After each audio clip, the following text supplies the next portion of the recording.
D12. D12 de Pierrot Attiobé sur 105.5.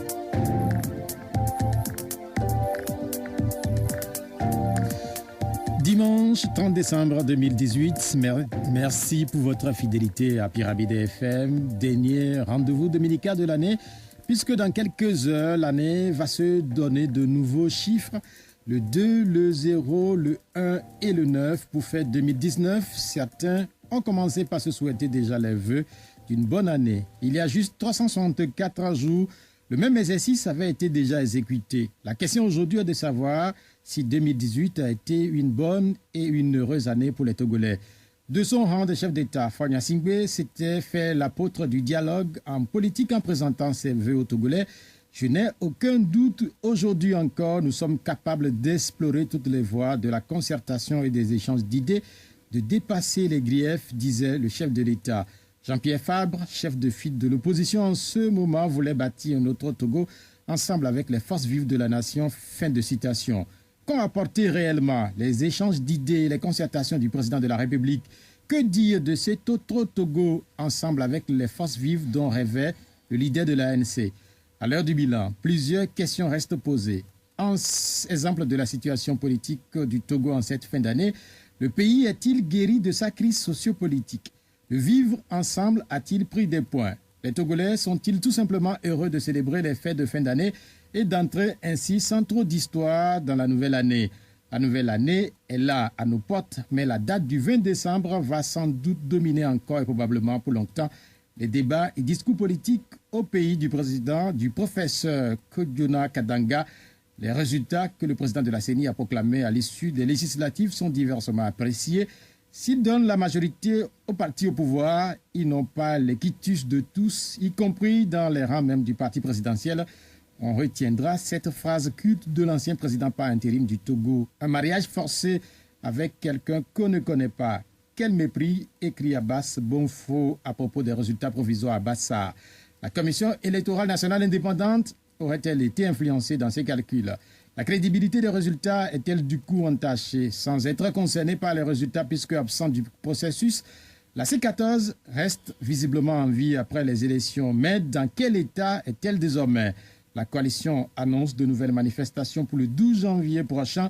Comment comprendre les prochaines manifestations au Togo? En attendant janvier, on a pris des arrestations mais aussi des saisies d'armes à Agonivé. L'annonce est du ministère de la Sécurité. C'est l'ancien ministre et désormais ancien député Christophe Tchao qui est notre invité. Il répondra à vos questions dans 45 minutes environ au 96 50 34 37. Cette émission est mise en onde par Romaric Freitas. Monsieur le ministre, bonjour. Bonjour. Comment allez-vous? Oui, ça va. Depuis vendredi, c'est fini. Vous n'êtes plus député, donc plus président du groupe parlementaire uni à l'Assemblée nationale.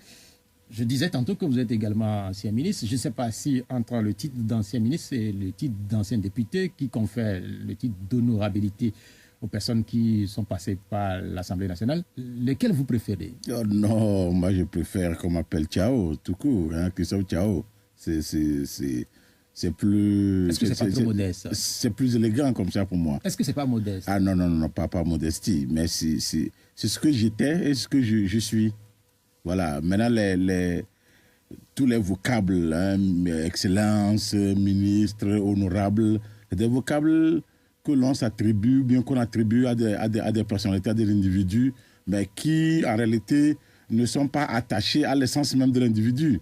Vous savez, ce qui nous reste, c'est votre nom, votre identité. Quand on dit identité, mais c'est ce que vous écrivez et c'est ce que vous êtes.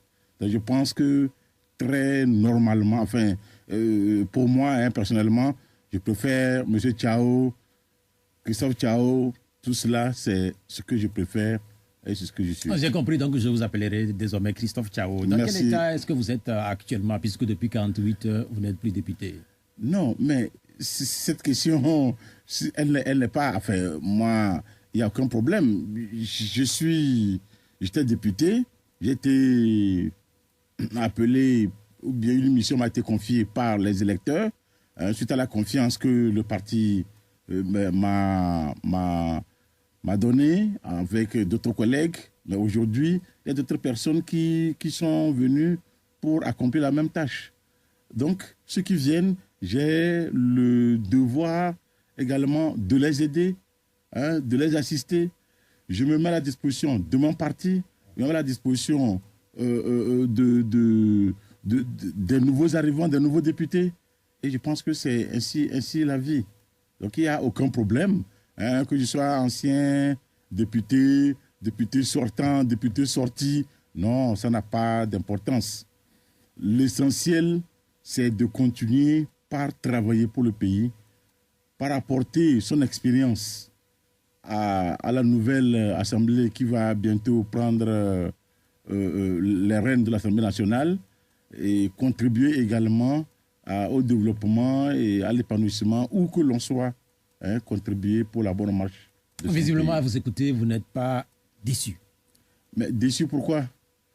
Déçu pourquoi? La politique, c'est comme ça. La politique est ainsi faite.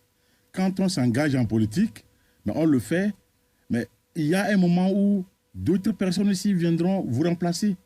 On est allé remplacer d'autres personnes. Vous vous engagez en politique, d'autres personnes aussi viendront vous remplacer. C'est comme ça. C'est un jeu. C'est un jeu, la politique. C'est comme une équipe de football. Quand vous avez, à partir de 18 ans, 19 ans, 20 ans, vous êtes très brillant. Mais quand vous avez les 30, 33, 35 ans, votre carrière finit. D'autres personnes viennent. Mais c'est comme ça la politique. En tout cas, dans nos pays, ce n'est pas des discours qu'on entend souvent. Non. Ça dépend des règles de jeu. C'est ça dépend des règles du jeu. Maintenant, si les règles du jeu vous permettent de continuer, vous continuez. Si les règles du jeu vous disent, bon, arrêtez pour que d'autres personnes viennent, vous le faites. Et pour un homme politique, avant tout, c'est le parti. Il y a au sein du parti des systèmes qui se mettent en place pour favoriser le changement ou l'émergence d'autres talents. Dans le cas spécifique du Togo, les règles, si on se réfère à la Constitution, les règles ne vous interdisent pas de briguer à nouveau un poste de député. C'est pour ça que je parle des partis. Aujourd'hui, je ne le suis pas. Mais rien ne m'empêche au niveau du parti, dans 5 ans, de dire je veux me positionner une nouvelle fois. Si le parti me fait confiance, je vais retourner. Et tout comme ceux qui sont partis. Donc, dans 5 ans, si le parti estime que dans telle ou telle localité, on a besoin de tel ou tel ancien député qui a déjà fait son expérience, on veut le rappeler, on le rappellera. Mais aujourd'hui que nous sommes partis, nous sommes à la disposition du pays, nous voulons travailler pour le pays, nous voulons mettre notre expérience pour la bonne marche du pays et servir également notre parti. Vous quittez le Parlement en même temps que plusieurs autres de vos collègues, notamment du UNI. On parle d'environ 80%. Et quelle compréhension doit-on donner à ce renouvellement?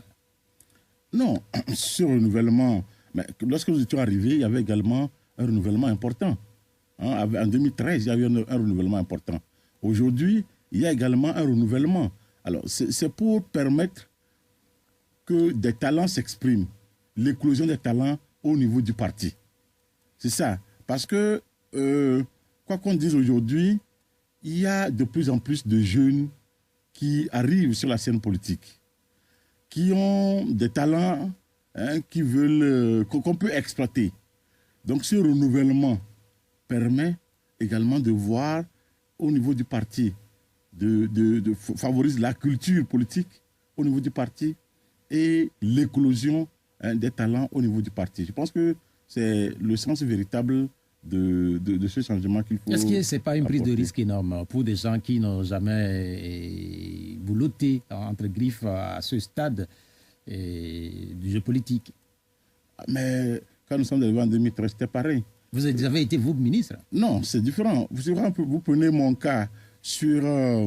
nous sommes 62. Sur 62 et entrants n'étaient pas des ministres. Il y avait des anciens ministres, je n'étais pas le seul non plus.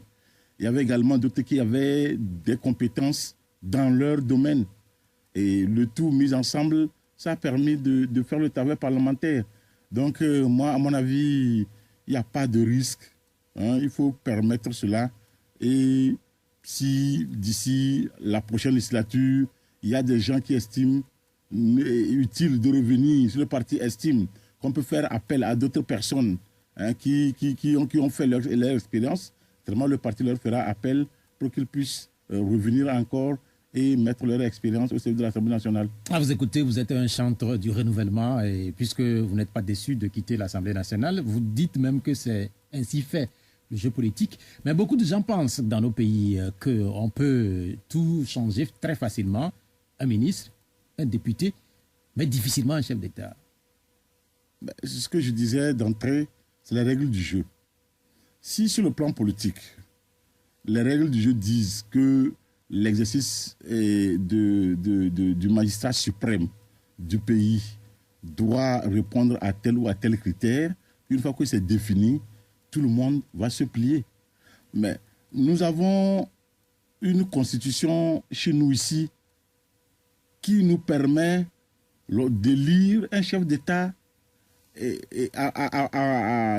ne dirais pas à chaque fois de le relire s'il a la volonté que son parti le positionne. Mais c'est comme ça. Mais aujourd'hui, nous tendons vers les réformes pour changer de système, pour aller vers une autre gouvernance au niveau du sommet de l'État. Donc c'est ça.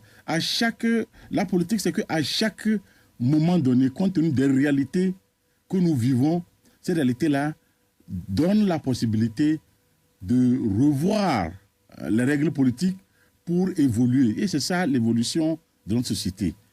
On prend le contexte, on prend les réalités du moment pour pouvoir améliorer ou bien changer la Constitution pour en tenir compte de l'évolution de la société.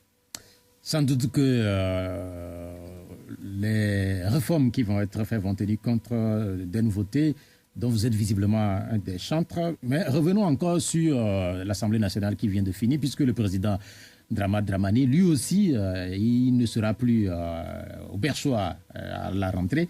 Mais il a dit quelque chose quand même à la clôture, les démons de la politique politicienne qui ont longtemps miné l'Assemblée nationale togolaise. Et que voulait-il dire?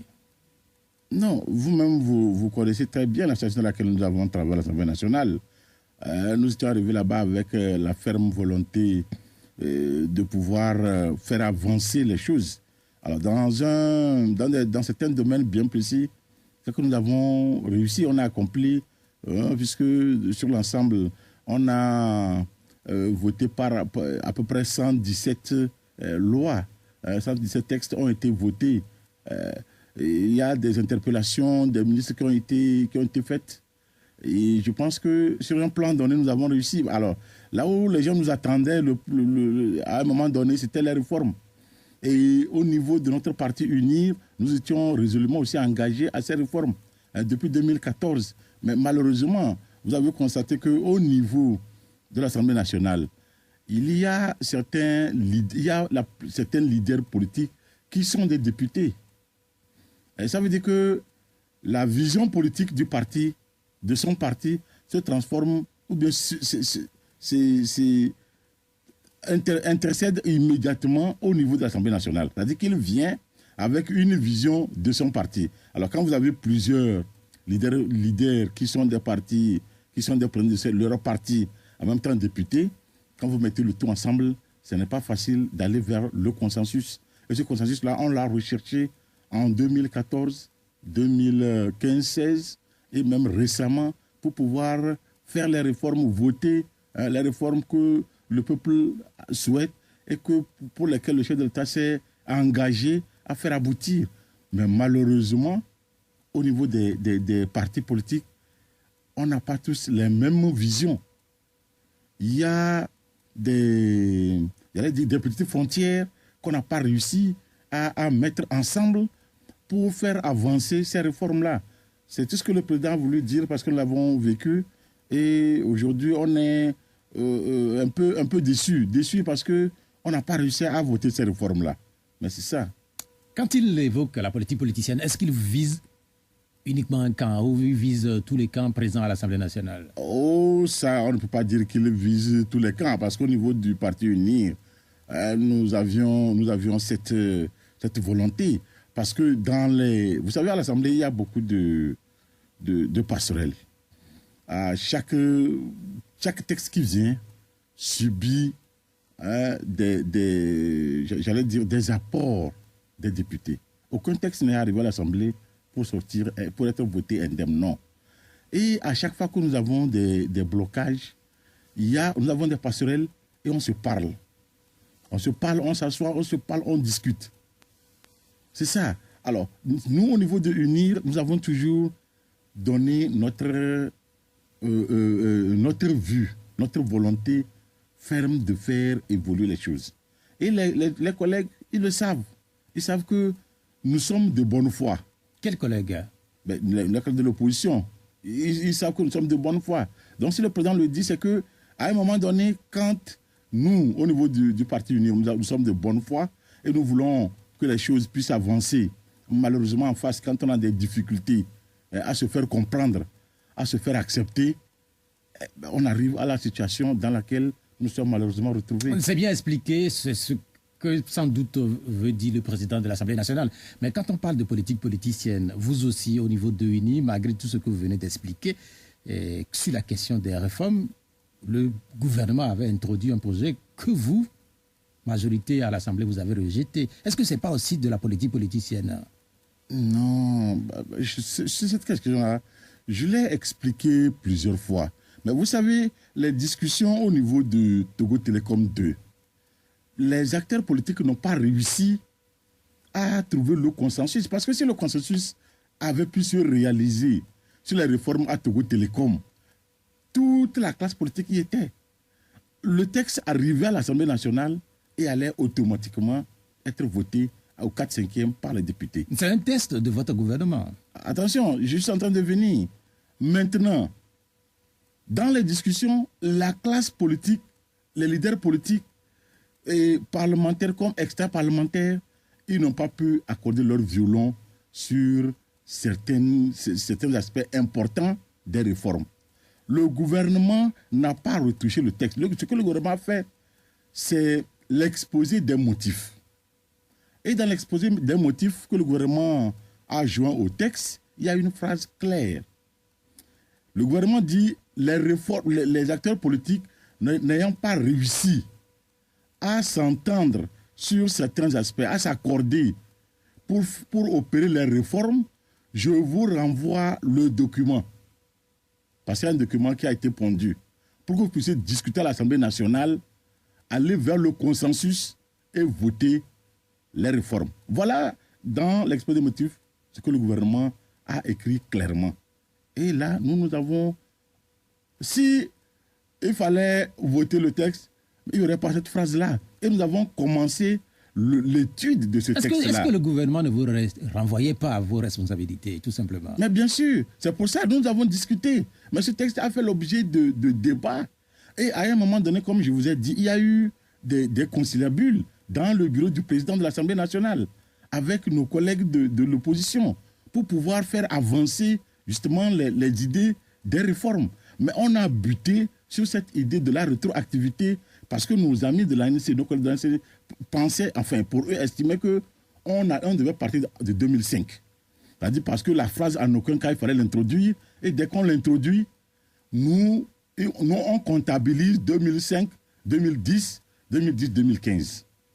Mais c'est sur ça qu'on a buté et on n'a pas pu faire les réformes. Nous, on ne peut pas voter. On ne peut pas voter en se disant qu'il faut voter un texte qui va rétroagir depuis 2005 jusqu'en 2015. Ça n'a pas de sens. C'est-à-dire que la majorité rejette un texte produit par son propre gouvernement. Dans d'autres pays, est-ce que dans d'autres pays, cela ne produirait pas une crise? Je vous ai expliqué. Ce n'est pas le gouvernement qui a rédigé ce texte. C'est-à-dire qu'il y avait un rapporteur. Même s'il ne l'a pas rédigé, il l'a envoyé. Mais il a envoyé une extenso. Oui, je suis. Et en nous disant que les acteurs politiques ne sont pas entendus. Je suis d'accord. Mais vous continuez la discussion pour aller vers le consensus. Mais dans d'autres pays, est-ce que cela ne produirait pas une crise institutionnelle? Puisque là, par exemple, le gouvernement et l'Assemblée nationale ne s'attendaient pas. Et pourtant, ce sont des structures qui viennent du même bord. Mais moi, je ne comprends pas. La crise viendrait d'où? La crise viendrait, le gouvernement vous dit, bon, voilà le rapport, c'est Monseigneur Bariga qui a dirigé les travaux. Et voilà le rapport sorti de cette rencontre-là. Alors, dans ce texte-là, ce que nous, gouvernement, nous aurions souhaité, c'est qu'il y ait un consensus sur les réformes.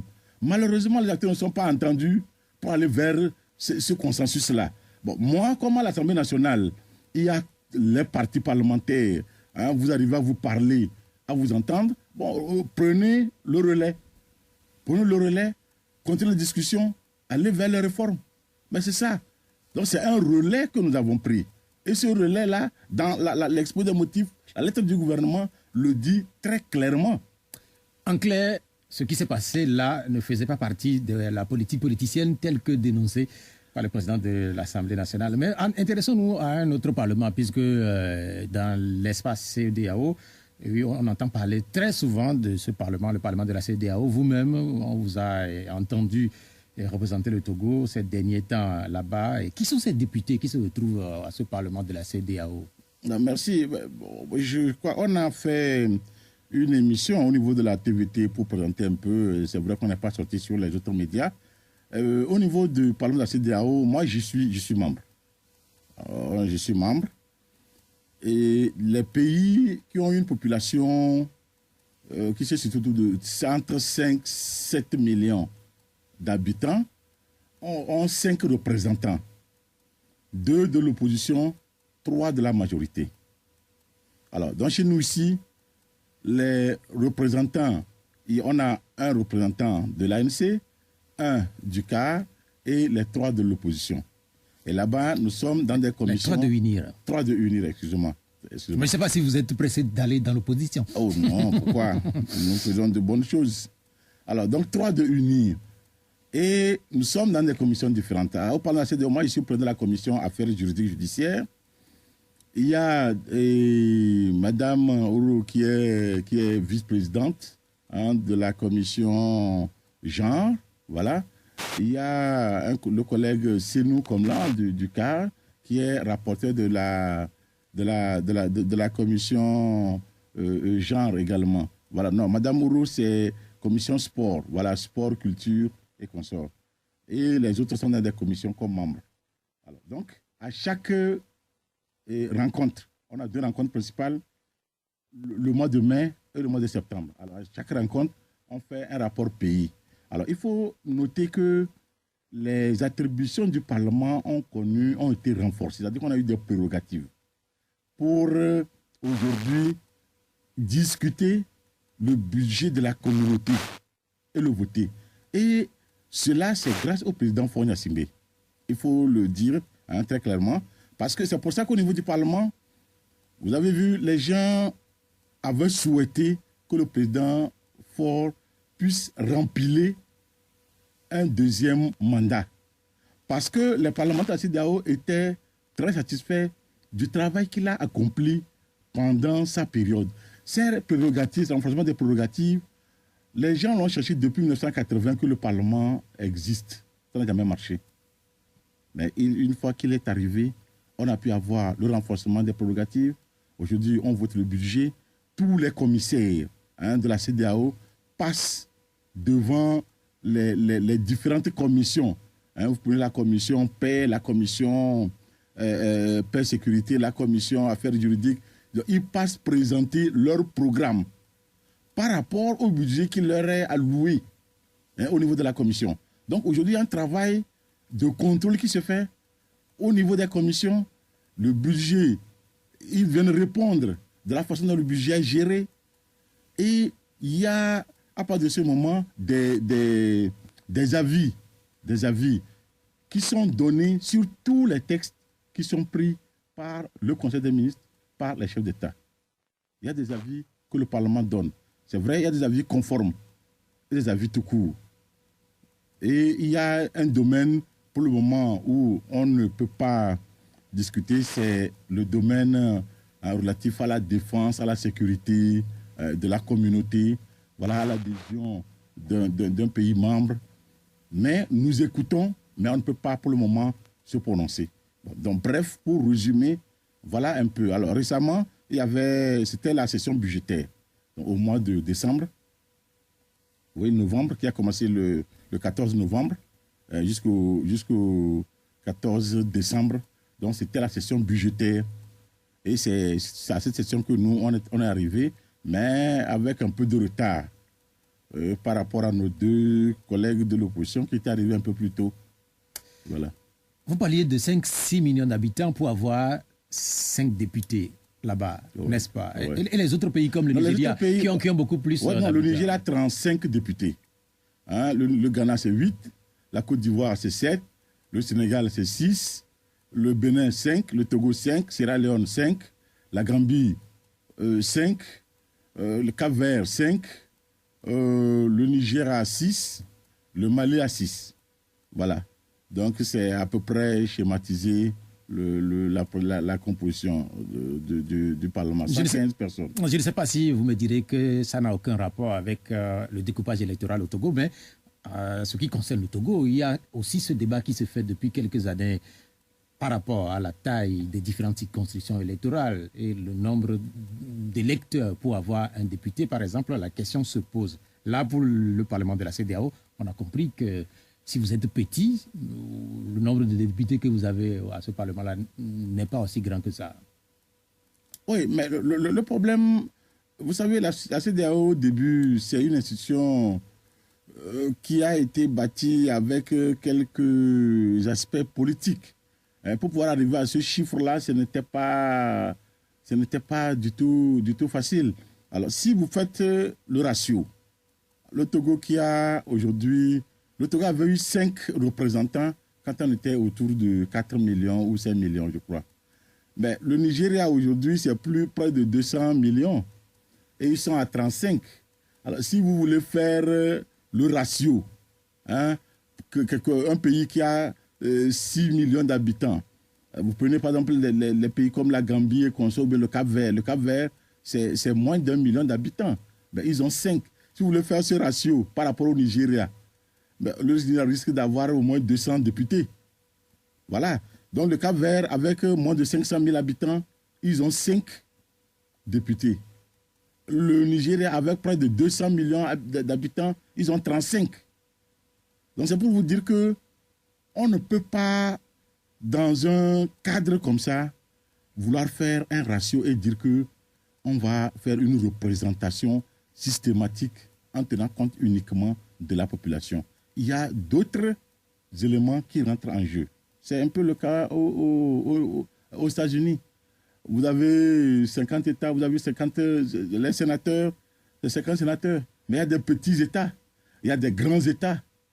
Mais le consensus ou bien le législateur a voulu que chaque État ait un seul sénateur, et ce qui constitue aujourd'hui le Sénat est constitué d'un représentant par État, d'un sénateur par État. Mais aux États-Unis, c'est compensé d'une certaine manière par la Chambre des représentants. Mais oui, mais ça, vous prenez la Chambre des représentants. Vous allez même en France, dans le découpage, c'est pareil. Au Sénégal, c'est pareil. Je vais vous donner, moi j'étais à Dakar pour l'observation des élections. À Dakar... Quelle élection? Une élection législative l'année passée. Au niveau du Sénégal, Dakar et sa banlieue. Mais lorsque vous êtes premier, vous prenez tous les sièges. Et ils ont une dizaine, Dakar, c'est une douzaine de sièges. Le parti du président Macky Sall dépassait le parti du maire actuel de 3000 voix. Mais il a pris les 12 sièges. C'est-à-dire, le premier prend tout. Mais c'est comme ça dans leur code électoral. C'est ça. Donc, un pays, pour faire ces textes, que ce soit la Constitution ou les autres textes, il y a certaines considérations qui rentrent en jeu. Et on ne peut pas comparer systématiquement dans ces domaines-là tous les pays pour dire, voilà, ici c'est comme ça, chez nous faisons comme ça. Non. On doit tenir compte de la spécificité de chaque pays pour pouvoir bâtir nos lois. Revenons à la dernière session à Abuja, puisqu'on vous a abondamment écouté intervenir au cours de cette session-là. Est-ce que c'est vous qui, finalement, avez convaincu vos pairs à ne pas prendre une résolution sur le Togo, puisque on a entendu beaucoup intervenir pour qu'il y ait une résolution spécifiquement sur le cas du Togo?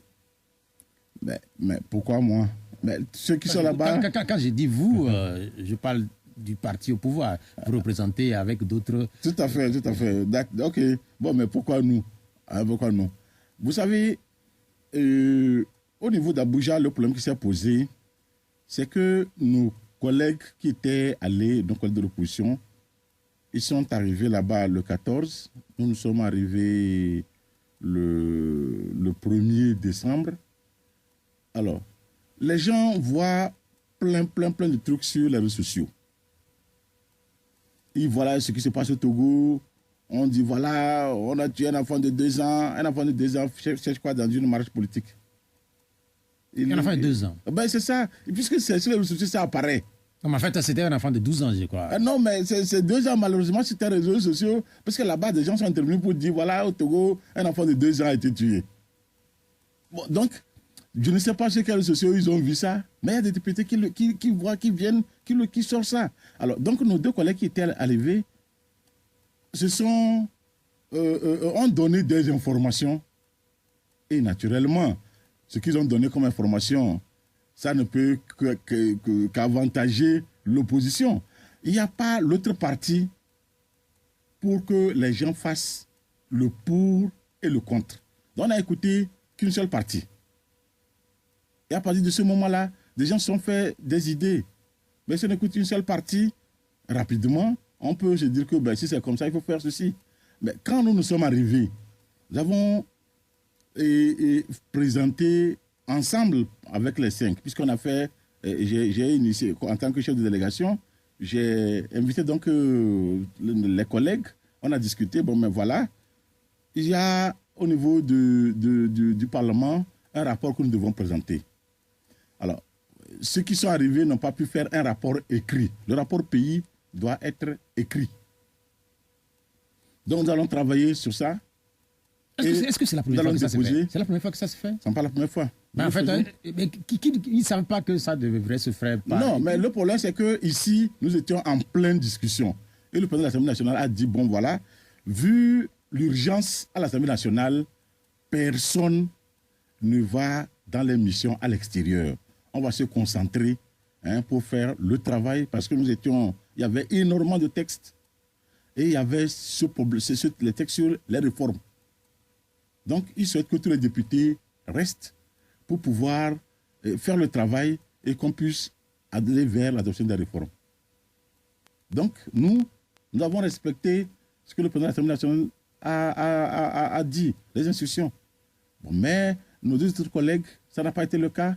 Ils sont partis sans même l'ordre de mission, parce que en tant que membre du Parlement de la CEDEAO, bon, c'est vrai, ils peuvent aller là-bas sans l'ordre de mission. Ça, c'est normal. Mais dans nos textes ici, c'est que tu dois avoir l'ordre de mission avant d'en sortir. Il est arrivé, donc quand ils ont pété leur position, nous sommes arrivés, et donc j'ai convoqué une réunion. On dit, bon voilà, nous allons procéder à la préparation d'un rapport pays que nous allons présenter. Ce qui a été fait. Et ce rapport pays, nous l'avons partagé pour que chacun puisse faire ses observations. Nous les intégrons et ensuite on l'a présenté. C'est ça. Et dans ce rapport, ce que nous avons présenté, il n'y a pas d'analyse personnelle. C'est-à-dire que nous avons uniquement relaté les choses sans parti pris, tel que ça se présente au pays et tel que nous les vivons au niveau de l'Assemblée nationale. Donc voilà, et après, au niveau de la commission paix et sécurité, le texte est revenu parce que c'est là-bas que certains avaient voulu, en parlant de résolution, il faut prendre une résolution, mais quand nous avons fait la présentation, on dit, ah non, vous devez maintenant prendre le texte pays du Togo, le rapport pays du Togo, qui doit être joint au niveau de la commission paix et sécurité, et que la commission doit désormais travailler avec ce texte-là. Et ce qui a été fait, mais en fin de compte, quand on s'est retrouvés, ben, il n'y avait que 2 ou 3 députés qui... Et ça, c'est habituel. Parce que là-bas, nous connaissons la tendance de certains députés de certains pays. C'est connu. Donc, eux, dans leur tête, quel que soit ce qui se passe, ça ne va pas changer leur façon de voir les choses au Togo. Mais c'est ça. Donc, ils étaient mis en minorité. Voilà. On a entendu rapidement, on a entendu la vice-présidente du Parlement et d'autres députés décider à ce que le processus électoral au Togo soit suspendu. Dans ce combat face à l'opposition à Abuja, quelles ont été vos âmes? Puisqu'on a entendu que vous aviez été obligé de mettre la main à la poche. Est-ce que c'est vrai? Quelle poche? Non. Vous savez, moi, ces choses-là, ça me fait rire. Une fois, j'étais là-bas en mission, dans le cadre de... Nous étions allés dans... Je crois que c'était en mai dernier, c'était le Parlement de la CEDEAO. Nous étions là-bas quand les réseaux sociaux ont dit voilà que le président Boari a donné ultimatum au président Faure et Faure m'a dépêché à Abuja pour aller voir rapidement Boari. Alors que moi, j'étais allé, tout comme les 4 autres, ont allé pour la session du Parlement de la CEDEAO.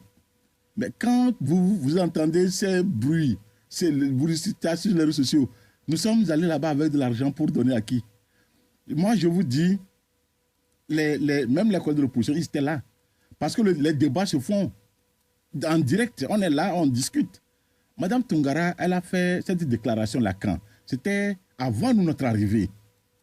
Et comme je l'ai dit, elle c'est en présence donc des deux qui ont donné le vendredi, ils ont donné oralement la situation sur le Togo, en plénière, parce que ça leur a été demandé.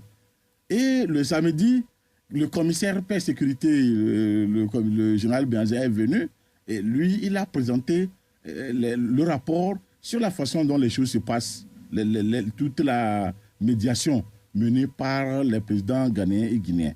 Donc, il a présenté, mais qui devait compléter ce que les deux collègues de l'opposition ont dit. Mais la dame, elle a été interviewée, elle a dit, mais quand nous sommes arrivés, alors, je vais vous surprendre. Le lundi, nous avons fait une séance de travail. Déjà le mardi, elle était avec nos deux collègues de l'opposition. Et je passais, elle m'appelle souvent ciao, ciao. Elle dit ciao, viens. Je suis allé. Et devant moi, elle a repris en leur disant que le boycott n'est pas du tout une bonne chose. Que si elle a un conseil à leur donner, c'est qu'il faut aller aux élections. Qu'ils disent à leurs leaders d'aller aux élections. Qu'ils ont fait l'expérience du boycott en Côte d'Ivoire avec le parti du président Ouattara. Ils l'ont payé cher. Et que si elle a un conseil à leur donner, c'est qu'ils n'ont qu'à aller aux élections. En ce moment-là, les élections étaient déjà sur les rails. Il n'y avait plus possibilité d'intégrer le processus. Non, je vous dis qu'elle a fait la déclaration samedi. Nous on est arrivés dimanche et c'est lundi qu'elle leur disait ça.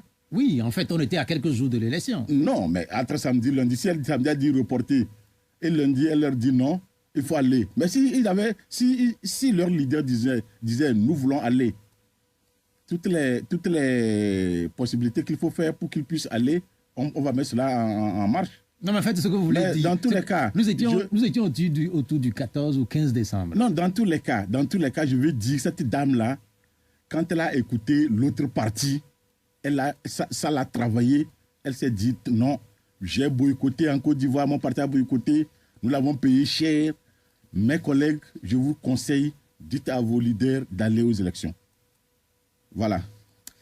Finalement, les élections ont été faites et elles ont été saluées, et notamment par les observateurs. Et je voudrais quand même qu'on évoque quelques minutes l'observation électorale dans nos pays, puisque vous avez été observateur au Sénégal. C'est la seule fois?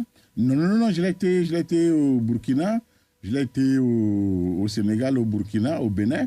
Oui, au Bénin avec le président Talon et les députés qui sont sortis. J'ai été là-bas. Est-ce que vous pensez que c'est toujours indispensable, l'observation électorale en Afrique? Non, en fait, l'observation, c'est indispensable. En fait, à mon avis, c'est une bonne chose.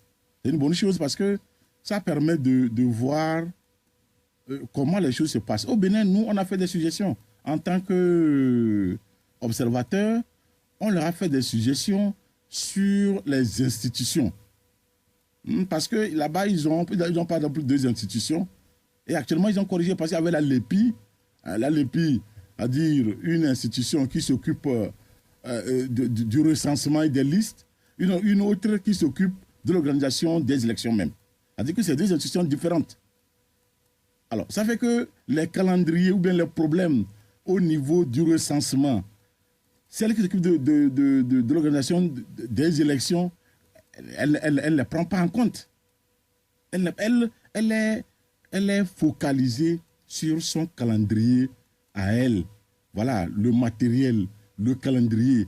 Alors que de l'autre côté, l'autre est chargée uniquement de faire le recensement électoral, hein, le fichier électoral. Donc, on leur a dit non, il faut mettre les deux institutions ensemble pour en faire une seule institution qui pourra travailler en amont et en aval, hein, plutôt que d'avoir deux institutions.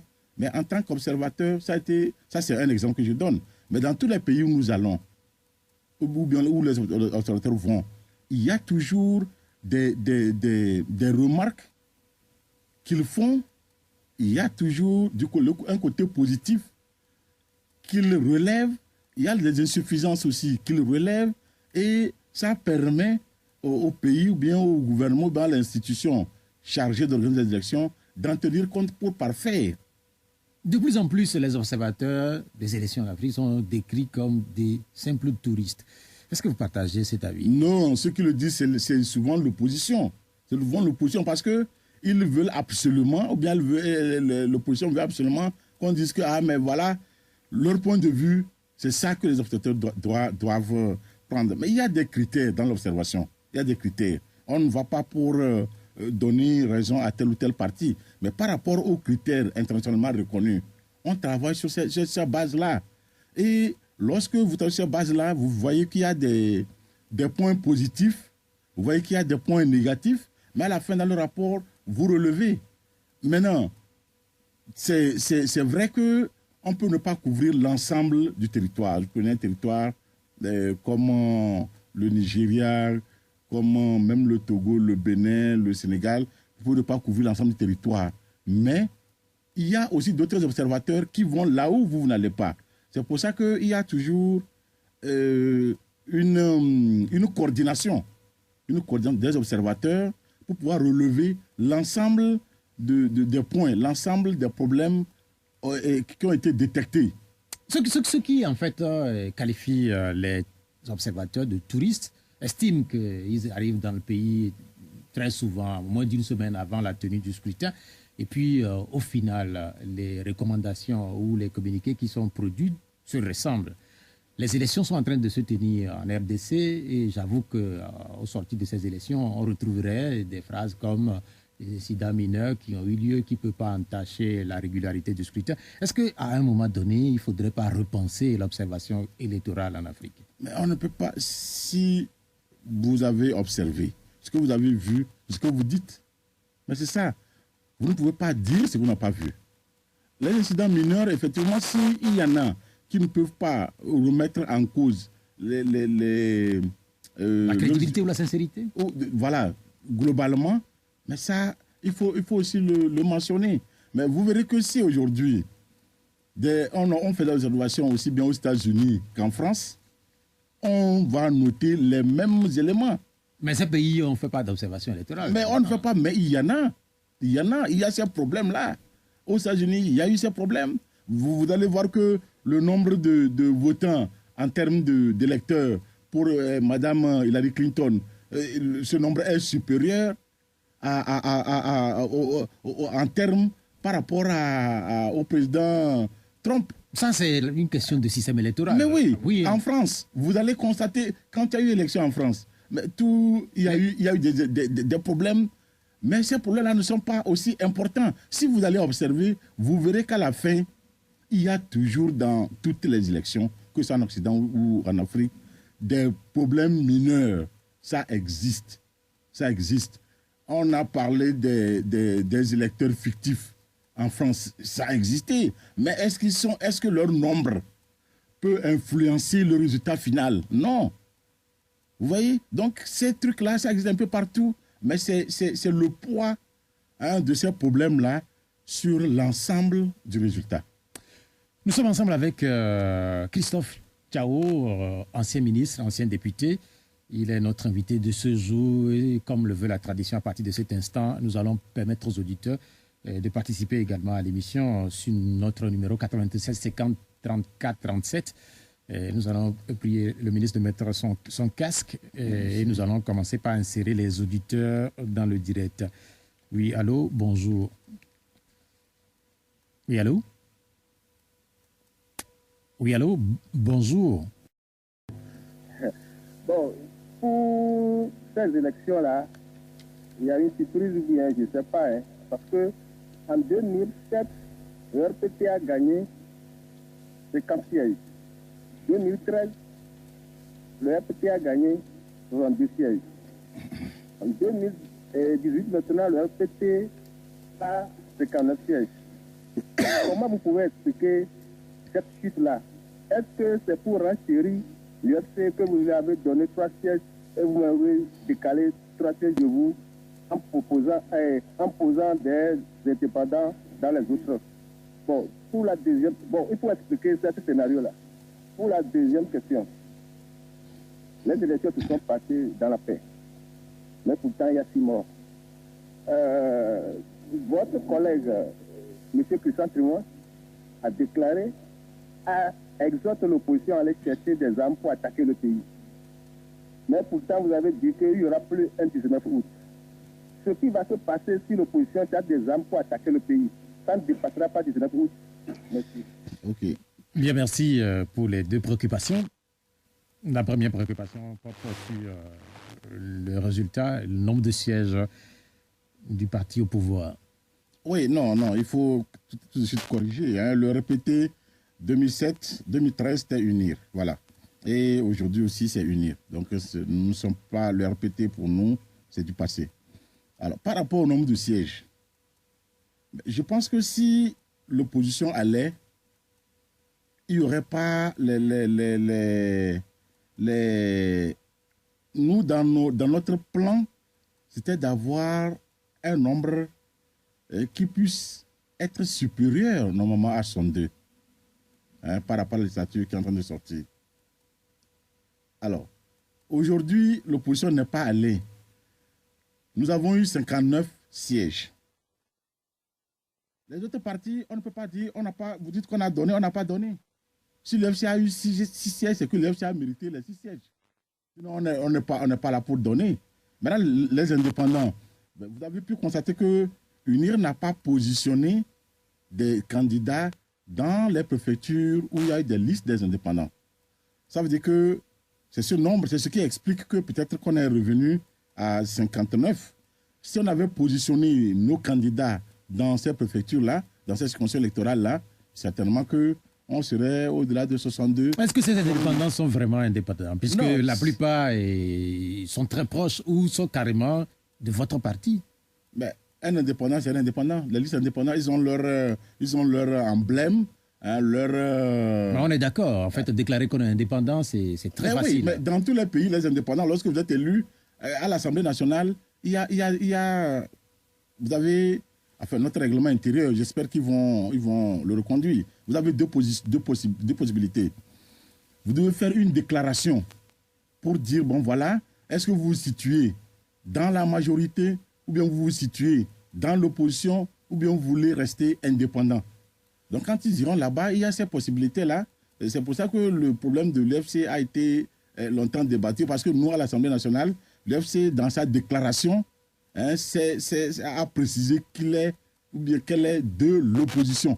Et c'est pour ça qu'ils sortent à chaque fois que les autres aussi sortent. Ça, c'est une parenthèse. Oui, en attendant d'aller même au niveau du Parlement, ceux qui se sont présentés comme étant des indépendants, quand vous prenez un conseiller du chef de l'État qui dit qu'il est indépendant, est-ce qu'il est vraiment indépendant?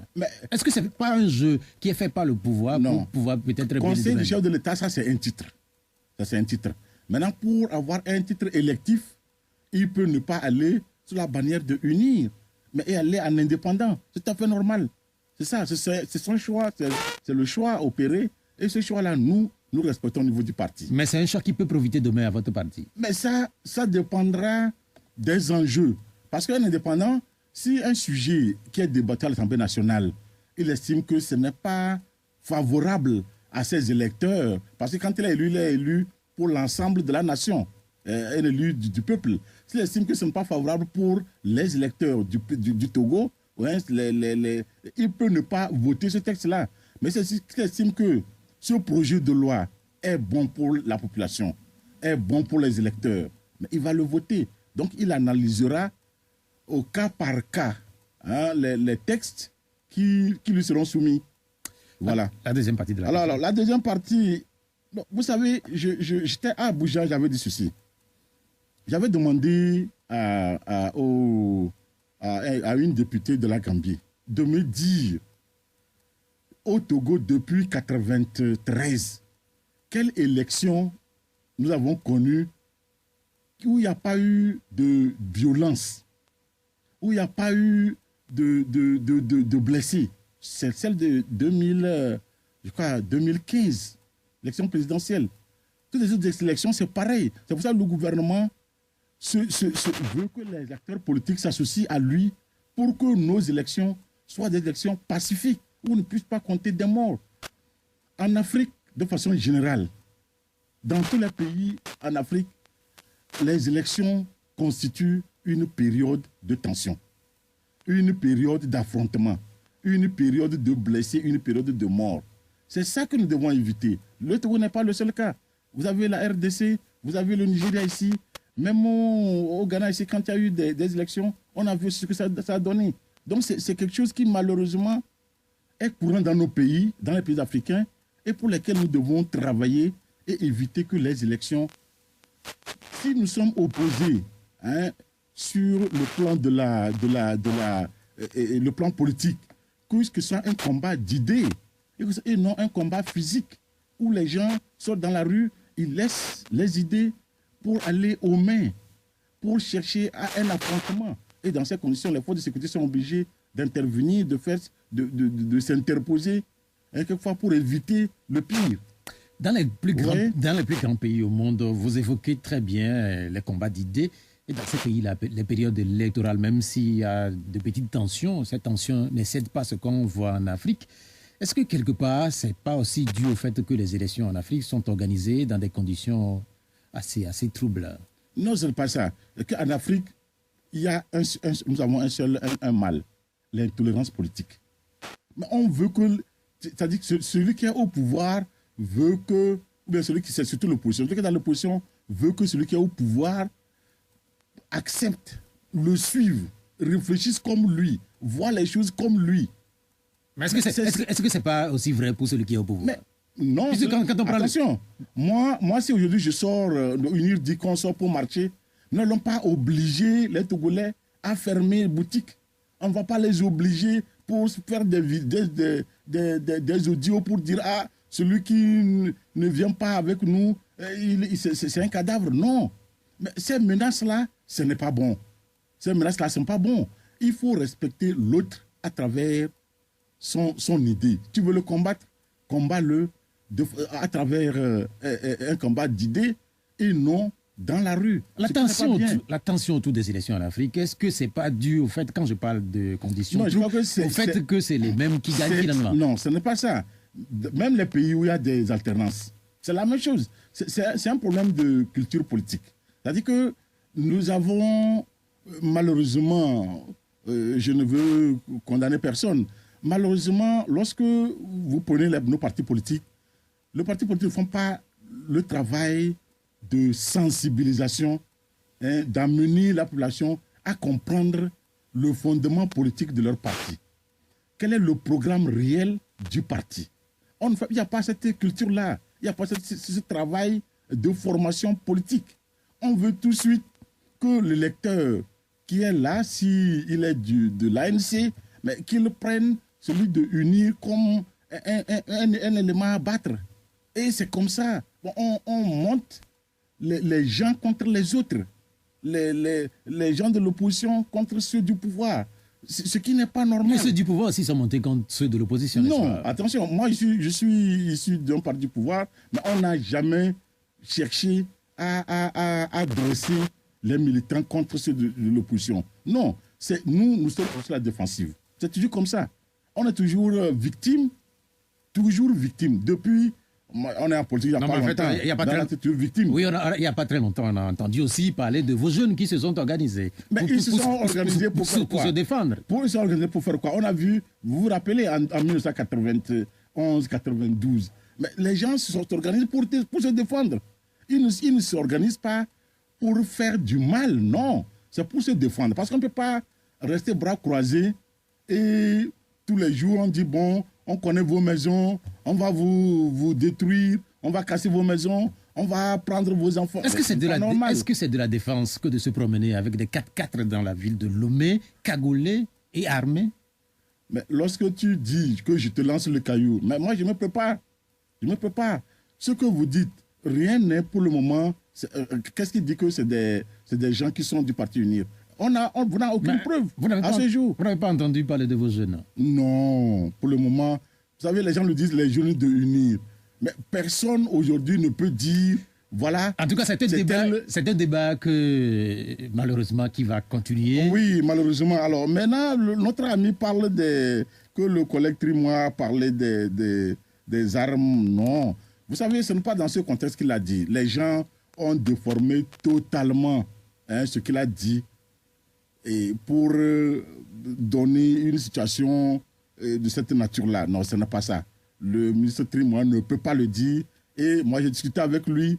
On se voit régulièrement. Il ne l'a jamais dit. Il ne le dira jamais. Il a dit peut-être pas la compréhension. Peut-être que c'est la compréhension qui peut différer. Non, mais c'est ce que je dis. C'est-à-dire que les gens déforment les propos. Ce que tu n'as pas dit, mais une fois que tu dis I, mais ils vont te dire que tu as dit que IOA.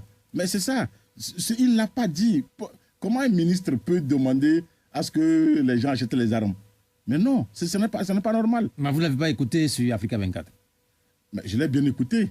Je l'ai écouté. J'ai discuté avec lui. Bien, merci. Nous allons avoir un deuxième auditeur. Merci. Allô, bonjour. Allô?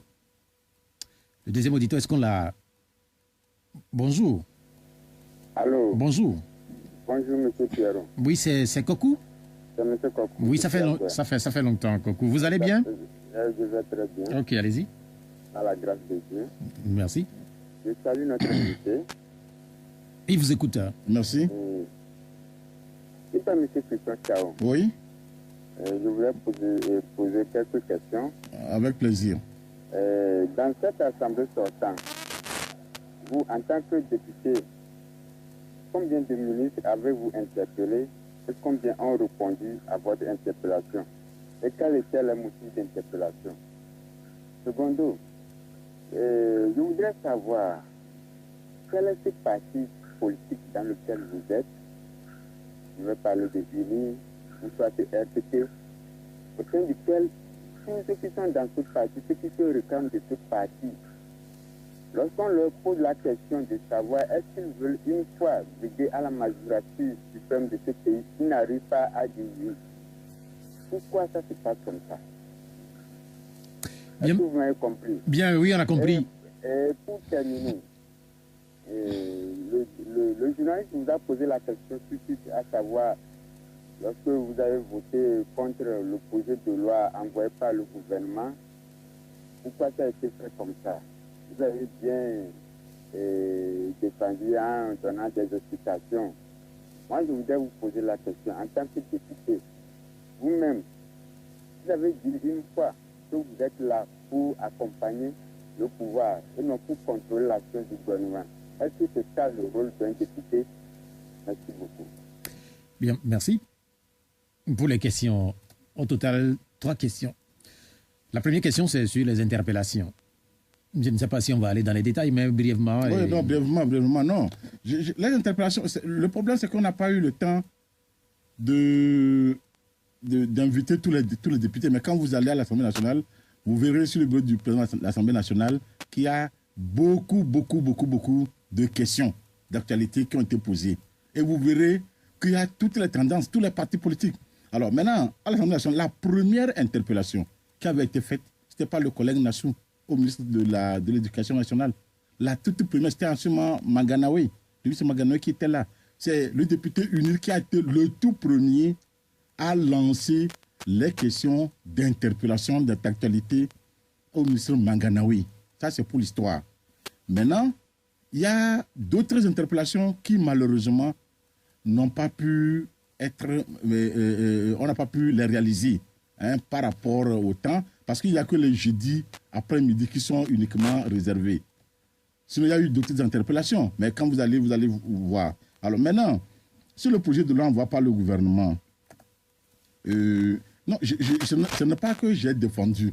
J'ai dit exactement ce que l'exposé des motifs du gouvernement précisait. C'est ça. Donc, je ne défends pas. Je dis. Et est-ce qu'on est là pour accompagner le gouvernement? Mais dites-moi, dans quelle Assemblée nationale le la majorité vote contre le gouvernement dans quelle Assemblée nationale? Que ce soit en France, au Ghana, au Bénin, un peu partout. Mais la majorité, elle est là. Elle est là. Elle ne peut que travailler de concert avec le gouvernement. Maintenant, je l'ai dit, tous les textes qui viennent, avant de les voter, on les corrige. C'est ça qui n'est pas perceptible par le citoyen. Ce que le gouvernement envoie, nous n'amenons pas ça directement en plénière pour voter. C'est travailler au niveau de la commission compétente, la commission permanente. Nous faisons des contributions.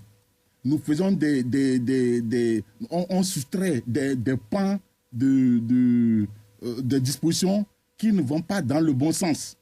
Et maintenant, lorsque le texte est corrigé et que la commission vient présenter, c'est en ce moment qu'elle nous invite à voter parce que les insuffisances qui ont été constatées ont été prises en compte par le gouvernement et donc corrigées. Dans tous les pays, la majorité est là pour soutenir les gouvernements. Dans tous les pays. Ce n'est pas ce qui avait été fait sur ce cas spécifique. C'est pourquoi, par exemple, cette question est revenue. Donc, vous avez suffisamment expliqué aussi. C'est ça. Nous allons... Alors, maintenant, il demande pourquoi au niveau de UNIR... Non, moi, je ne suis pas du RPT. RPT n'existe plus pour nous. Hein. Au niveau de UNIR. Mais est-ce qu'il peut me dire au niveau de quel parti il y a au niveau de l'ANC ou bien au niveau du CAR? Et tu peux me dire si on a demandé à quelqu'un d'aller... d'être candidat. Et eux, ils sont là depuis 91, là, ceux que je connais là. Président de parti, là, 91, jusqu'à ce jour, ils sont là. Est-ce que c'est ils n'ont pas bougé. Donc, ce n'est pas au niveau de UNIR, c'est le parti qui choisit son candidat pour la magistrature suprême. Est-ce que c'est le sens de la question de l'auditeur? Mais oui, parce qu'il demande pourquoi au niveau de UNIR, quand on dit à quelqu'un d'aller, il dit que non. Mais on a dit à qui d'aller, il dit non. Au niveau de l'ANC, on a dit à qui d'aller, il dit non. Mais au niveau de tous les partis, c'est le parti qui décide. Vous savez, la discipline du parti. Vous savez ce qui se raconte sur le Togo, oui, dans certains pays, oui, que en fait, au Togo, quand on rêve, on peut rêver d'être directeur de société, d'être ministre, mais on rêve pas d'être président de la République. Mais et pourquoi les autres partis politiques sont nés? Mais c'est pour conquérir le pouvoir. Ils veulent conquérir la magistrature suprême. Donc c'est ça. Au Togo, tout le monde rêve. Vous créez un parti politique, c'est que vous voulez absolument être chef de l'État. Ça, c'est comme ça. C'est ça la conquête du pouvoir à travers les partis politiques. Troisième auditeur. Allô? Allô? Bonjour. Bonjour, monsieur Pierre. Oui, on vous appelle comment? Taoufik. Oui, Taoufik, allez-y. Bon, monsieur Christophe Chao, bonjour. Bonjour. Bon. Les chefs d'État de la CEDEAO avaient donné les statistiques sur la feuille de route de cette CEDEAO. Monsieur Chao, est-ce que la Cour constitutionnelle est recomposée? Est-ce que la CENI qui a proclamé les députés, est-ce que c'est essentiel? Les mesures d'apaisement, les députés et élus du peuple, aujourd'hui, ceux qui ont manifesté depuis le 19 août, ils sont combien encore en prison? Ou ils sont tous libérés ou bien ils sont tous à la maison? Et en tant que député de unir, que faites-vous pour que ceux qui sont en prison retournent chez eux pour aller sortir? Merci. Bien, merci Taoufik pour la question. Oui, non. Alors, il parle de la CENI de la Cour constitutionnelle. Il demande si ces institutions sont recomposées. Mais c'est ça le fond du problème. Et ça retombe exactement sur les réformes. Vous savez, lorsque nos collègues de l'opposition ont déserté l'Assemblée nationale, le travail a continué au niveau de la commission en prenant le projet du gouvernement et l'avant-projet élaboré par l'expert. Nous avons travaillé sur ces éléments-là et aujourd'hui, le texte que nous avons au Parlement de la CEDEAO, dans notre rapport, nous avons joint ça en annexe.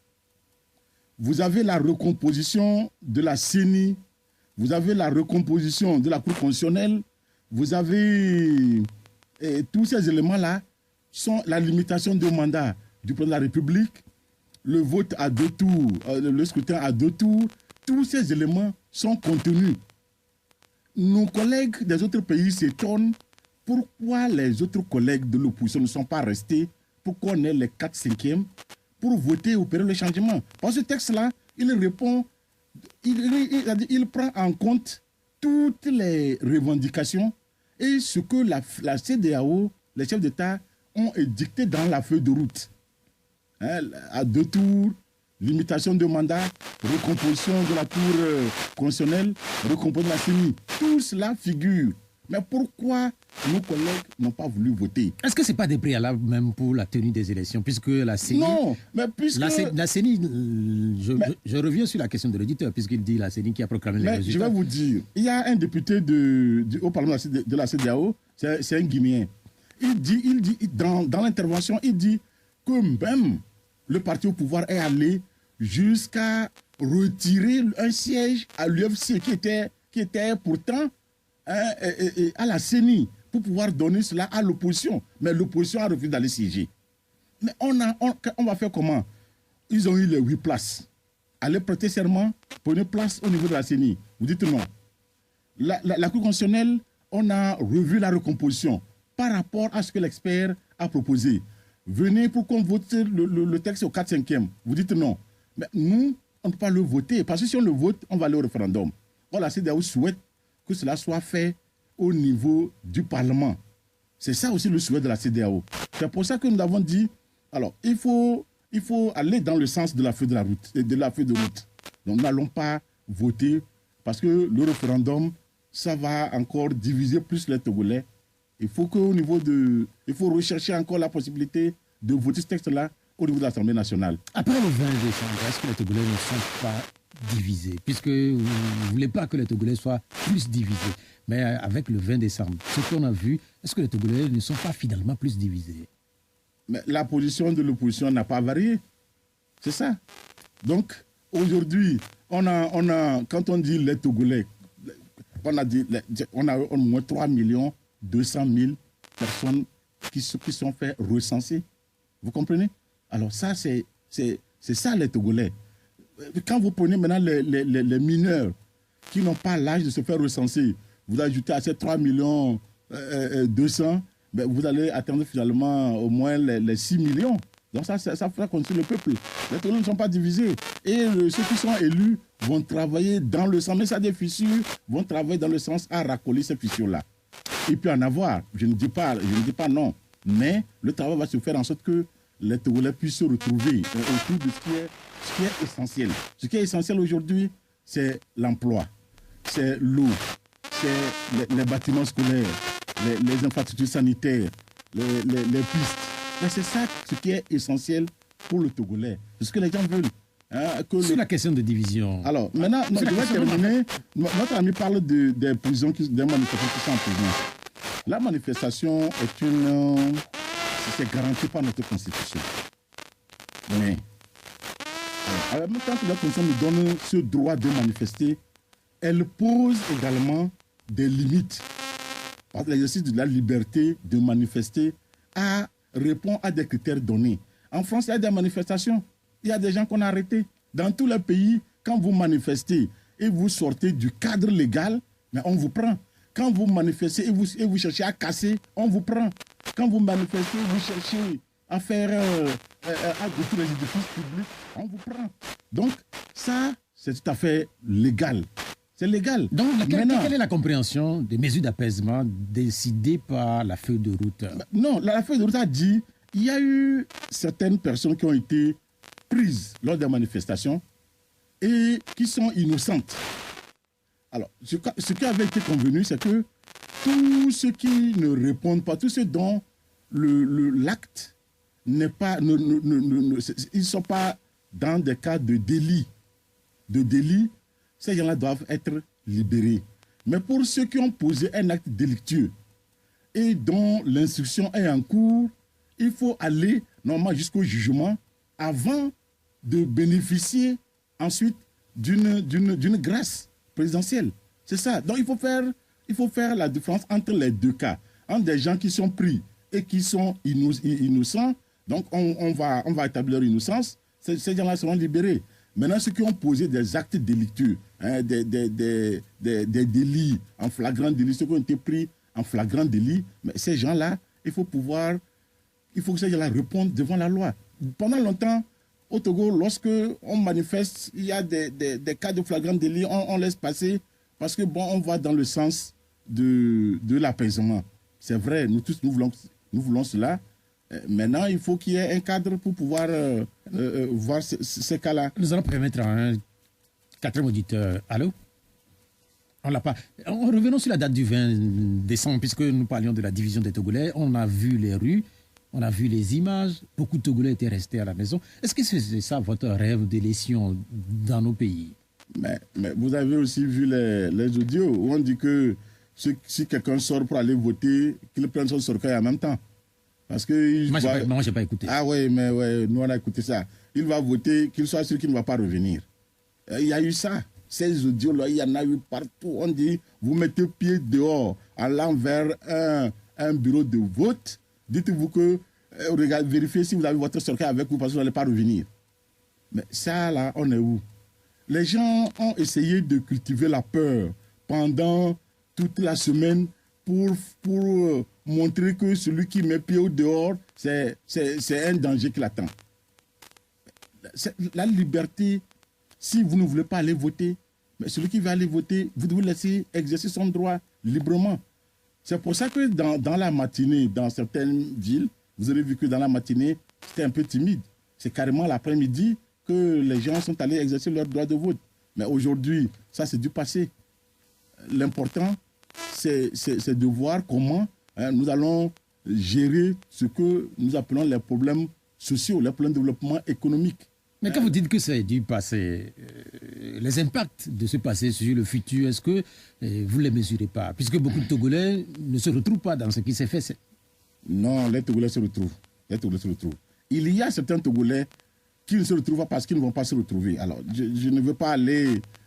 vous savez, aujourd'hui, quand vous prenez la C14, elle ne se retrouve pas parce qu'elle ne veut pas se retrouver. Ce que la C14, ce qu'il tire en termes de bénéfices par rapport à la situation actuelle, mais ils n'ont pas envie que ça finisse. Ils n'ont vraiment pas envie. Je l'ai dit quelque part en termes assez clairs. Est-ce qu'ils veulent que le Togo retrouve une situation normale? Mais non, ça je ne crois pas. Allô? Oui, bonjour. Oui, bonjour. Oui, on vous appelle comment? Didoula. Didoula. Oui, allez-y. Monsieur Toussaint, bonjour. Bonjour. J'ai deux questions. La première, comment voyez-vous le Togo par rapport à la Corée du Nord? Pardon? Comment voyez-vous le Togo, la politique togolaise par rapport à la Corée du Nord? La seconde, vous avez dit que vous voulez instaurer que les jeunes intègrent le Parlement. Je vois que le Premier ministre Ouattara, depuis 2007, il est député. Et actuellement, il est encore député. Ça fait pratiquement, si je vois, 14 ans. Comment voyez-vous ça? Merci. Bien, merci pour les deux questions. Merci. Non, pour la première, la Corée du Nord. Je ne sais pas le rapport entre la Corée du Nord et le Togo. Mais vous savez, la Corée du Nord, je n'ai pas été là-bas. Mais ce que nous entendons, je ne sais pas si vous avez assez d'informations sur la Corée du Nord. Hein, si on parle d'un pays militaro, je ne sais pas, c'est un pays vraiment fermé. Il y a la famine. Là-bas, c'est le communisme pur et dur. Nous, là-bas, il n'y a pas. Un parti de l'opposition n'est pas toléré là-bas. Ce qu'on a ici, si aujourd'hui on dit Togo, devenez Corée du Nord, là. Ceux qui sont là pour dire leader des partis, consorts, tout ça, là, tout le monde rentre dans les rangs. On aura un seul parti communiste, point. Celui qui veut faire monter sa tête, tant pis pour lui. C'est comme ça. C'est-à-dire, opposant là-bas, tu ne connais pas. Il n'y a pas question de dire que tu t'opposes aux jeunes là. C'est pas possible. Donc la comparaison, elle est exagérée selon vous? Mais est-ce que ça, là, on doit comparer? Ça ne peut pas comparer. En fait, quand les gens font cette comparaison, ils mettent en avant également la direction du pays qui est faite en Corée du Nord par la même famille. ici, ce n'est pas une question de famille. Vous savez, ça, c'est cette discussion de famille, je l'ai dit la dernière fois au niveau du Parlement de la CEDEAO, c'est des discussions de rue. Moi, je ne peux pas, dans une discussion assez responsable, me mettre à parler de ça. Tous les fils de Gnassingbé, les filles de Gnassingbé ont les mêmes droits que nous. Ils ont les mêmes droits. Ils n'ont pas des droits inférieurs à nous. Non. Mais si un Gnassingbé veut être élu et il veut tel ou tel poste, c'est normal qu'il puisse manifester son désir. C'est normal. Parce qu'on a tous les mêmes droits. Tous les citoyens togolais, personne n'est supérieur à X ou à Y. Et c'est le peuple qui décide. Voilà. En ce qui concerne la position du chef de l'État, c'est le peuple qui décide. Si aujourd'hui le peuple décide de le sanctionner aux prochaines élections, il sera sanctionné. Ça, c'est clair. Donc, tant que le peuple a confiance en lui pour dire, mais il faut continuer, parce que nous voyons des choses le Togo a avancé, il y a des améliorations positives. Et si le peuple lui fait confiance, il va continuer. Quand nous prenons le Togo au-delà du Togo, la façon dont les élections sont organisées, vous pensez que ce que vous dites est vrai? Mais vous pensez qu'au Togo, les élections sont mal organisées que dans d'autres pays? Non. Moi, j'ai eu la chance d'observer dans beaucoup de pays. Mais ici, je vous assure, la façon dont les choses sont faites, les élections sont faites ici, c'est nettement meilleur. 5 fois, 10 fois qu'ailleurs. Dans quel pays? Non, je ne vais pas citer les pays. Vous savez, j'ai des responsabilités. Je ne vais pas vous mettre à citer les pays, mais je vous dis, au Togo, les élections sont faites, c'est bien fait. C'est bien fait. Il peut y avoir des insuffisances, ça c'est clair. Et il y en a. Il y a des insuffisances. Maintenant, c'est de s'atteler. C'est pour ça qu'on a souhaité qu'au niveau de la CENI, si on est 8-8, on va mettre ensemble nos énergies pour pouvoir corriger ce qu'il faut corriger. Et afin qu'on ait des élections transparentes, crédibles, que tout le monde pourra apprécier. Si le Togo peut devenir le meilleur élève en matière électorale en faisant en sorte que l'opposition participe pleinement, mais ce serait une bonne chose. Si les élections sont bien faites et même exemplaires, pourquoi tant de remous autour des élections, notamment au Togo, puisque depuis des années, les élections au Togo sont contestées, notamment au niveau des résultats. Mais en réalité, il y a eu de nettes améliorations. Il y a eu beaucoup d'améliorations. Et les dernières élections de 2015, 2013, ça c'est beaucoup, tout le monde a apprécié. Quand vous prenez à peu près l'Assemblée actuelle, bien l'Assemblée sortie, l'opposition a des députés. Si les élections sont mal faites, ils peuvent ne même pas avoir de représentants. Comme il y a des représentants quelque part, c'est qu'il y a quand même quelque chose de bien qui existe dans le processus. Il y a quelque chose... Ce que nous voulons, c'est qu'eux aussi viennent pour apporter, pour contribuer, pour que ça puisse s'améliorer davantage. Vous êtes en train de dire quelque chose, je ne sais pas si vous êtes en train de donner raison à ceux qui pensent qu'il n'y a pas d'opposition à la prochaine Assemblée nationale, puisque vous dites tout le temps que l'opposition n'a pas participé. Et finalement, selon vous, l'opposition, c'est la C14 ou... Non, en réalité, quand nous parlons de l'opposition, nous parlons de l'opposition de la C14. Voilà. Parce que au niveau de l'Assemblée, au niveau du Parlement de la CEDEAO, nous l'avons clairement signifié. Nous avons dit qu'il ne faut pas confondre le Togo, l'opposition togolaise à la C14. Le Togo, c'est plus d'une centaine de partis politiques. Maintenant, il y a une partie qui est regroupée dans la C14. Ça, c'est une partie. Il y a d'autres qui ne sont pas dans la C14, mais qui sont également des partis de l'opposition. Parce qu'en réalité, que prend un peu la C14, les partis, ce qu'on peut appeler partis, c'est 2 ou 3, c'est-à-dire qui ont des députés à l'Assemblée nationale. Les autres, il y a des partis qui n'ont même pas de siège. Quel parti, par exemple? Je ne vais pas citer, vous les connaissez. Il y a des partis qui sont dans la C14 qui n'ont pas de siège. Non, moi, je ne sais pas. Mais vous les connaissez. Il y a des partis qui, depuis 2013, depuis 1993, vont aux élections. Des candidats, même strapotins comme ça, là, ils ne peuvent pas avoir. Ils n'en ont jamais eu. Et il y en a plein. Mais aujourd'hui, quand on est dans la C14, on a comme l'impression que c'est la seule opposition. Non. Il y a d'autres partis. Quand vous parlez de la centaine de partis politiques, est-ce qu'il ne faudrait pas aussi arrêter de le dire? Puisqu'on connaît les partis politiques au Togo. C'est vrai qu'il y a plus de 100 partis politiques écrits sur le papier, mais il n'y a pas 100 partis qui fonctionnent dans ce pays. Mais ça, c'est normal. C'est comme quand on parle de la C14. Il n'y a pas dans la C14 14 partis politiques qui fonctionnent. Il y en a qui ne fonctionnent même pas. C'est deux noms. Ils ont le nom. Hein, c'est écrit aussi sur le papier. Mais on additionne sur le papier leur nom. Et ça fait 14. Mais c'est comme ça. Et ce n'est pas seulement au Togo. C'est pour ça que le Bénin est en train aujourd'hui de faire des réformes pour regrouper tout, pour distinguer seulement deux blocs. Et on demande à tous les partis de se mettre dans les deux blocs. Et le Bénin aura seulement deux partis politiques. Voilà. D'autres pays, vous allez dans d'autres pays, vous avez des 200, 300, 400 partis politiques. Mais l'Afrique, c'est ça. C'est ça ce qui caractérise l'Afrique. On crée des partis politiques, mais en réalité, on n'est pas fonctionnel.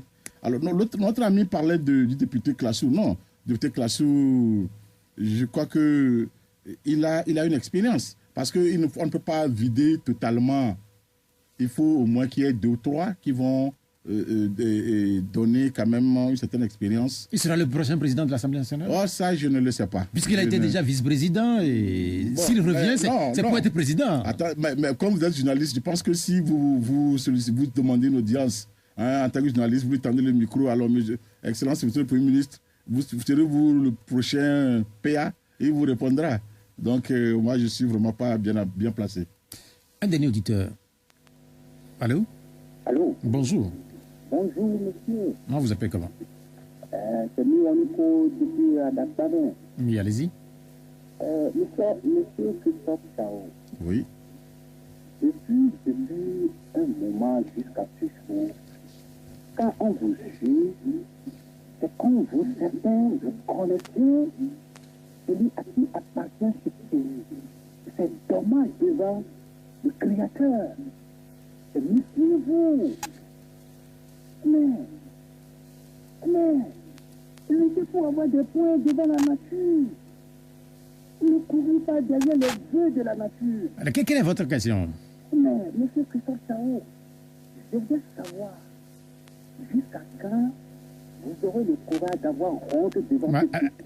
Oui, finalement, vous n'avez pas de question, cher ami Miou Nuko, vous n'avez pas de question. Mais on a de plus en plus des auditeurs qui, je ne veux pas dire, qui manquent de respect ou bien qui utilisent les familles les plus fortes. Mais est-ce que vous les comprenez? Ceux qui, finalement, tombent carrément dans les insulteurs. Non, moi je les comprends. C'est ce que nous disons, c'est-à-dire que la culture politique manque au Togolais, particulièrement. Alors, parce qu'il faut critiquer l'homme, il faut livrer un combat d'idées. Hein? C'est sur ce terrain-là qu'on doit s'affronter. Mais quand nous sortons après le combat d'idées, dans la rue, on doit pouvoir marcher main dans la main. Nous sommes des frères et sœurs. Mais quand nous rentrons dans la politique, ce que tu dis, je ne dois pas attaquer ta personne, mais j'attaque tes idées pour montrer que le développement que tu fais est totalement à terre ou à gauche et que ce n'est pas ce qui est bon. Donc, il faut que les Togolais arrivent à être à la hauteur des débats pour ne pas s'en prendre à la personne. C'est pour ça que les gens disent que si tu vas pour voter, tiens ton cercueil. C'est ce genre de comportement que nous devons absolument combattre et amener les Togolais à se dire que nous discutons, nous affrontons sur les idées, mais nous demeurons des frères et sœurs. Il y a quelqu'un chez vous qui n'est pas d'accord avec l'ensemble des résultats proclamés, c'est Abbas Bonfo, il est l'ancien président de l'Assemblée nationale. Comment réagissez-vous à son tweet, à son intervention? Non, personnellement, je ne l'ai pas suivi. Donc, sur les résultats de Bassa? Non, ça, je ne l'ai pas suivi. Nous faisons toutefois à la CENI. Il y a eu la CENI là-bas. Bon, je n'ai pas suivi exactement ce que l'ancien président de l'Assemblée nationale a dit par rapport aux résultats de Bassa. Bon, mais je pense que certainement qu'il va approcher la CENI. Et puis, il pense à un mariage forcé avec quelqu'un qu'on ne connaît pas. Il fait allusion au net. Est-ce que c'est la démocratie à unir? C'est ça? Non, le net n'est pas unir. Le net, Non, mais en fait, il dénonce ce siège qui est... Bon, peut-être qu'il a certaines données qui montrent que le candidat du siège, le candidat du net, aurait acquis son siège d'une manière ou d'une autre, qui ne répond pas à certaines normes. Je ne sais pas trop. C'est pour ça que je ne veux pas trop m'aventurer là-dessus, parce que je ne maîtrise pas très bien ce sujet-là. Nous allons finir l'émission dans quelques instants, mais parlons de réconciliation nationale, puisque les Togolais pensent qu'après les élections de la dernière fois, ils sont de plus en plus divisés. Je ne sais pas si vous partagez cette crainte-là, puisqu'au départ de son pouvoir, le président du Togo a fait de la question de la réconciliation nationale une de ses questions fortes. Mais visiblement, c'est un peu comme si le Togo a reculé. Non, le Togo n'a pas reculé. Tout à l'heure, je le disais.